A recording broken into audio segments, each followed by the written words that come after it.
بسم اللہ الرحمن الرحیم۔ حضرت ابراہیم نخعی رحمۃ اللہ علیہ سے منقول ہیں کہ پہلے لوگ جو ہلاک ہوئے وہ 3 باتوں کی وجہ سے ہلاک ہوئے۔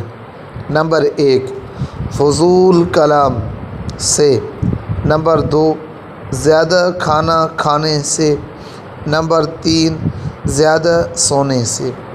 فائدے میں لکھتے ہیں مولانا، جب فضول کلام ہوگا تو غیبت ہوگی، جب فضول کلام ہوگا تو چغلی ہوگی، جب فضول کلام ہوگا تو بیہودہ بات ہوگی، جب فضول کلام ہوگا تو جھوٹ وغیرہ ہوگی۔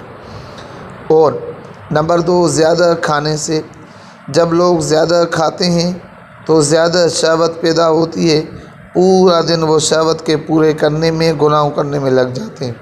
نمبر 3 زیادہ سونے سے سستی کائلی پیدا ہوتی ہے، جب جس بندے میں سستی اور کائلی پیدا ہو جائے تو وہ عبادت نہیں کر سکتا۔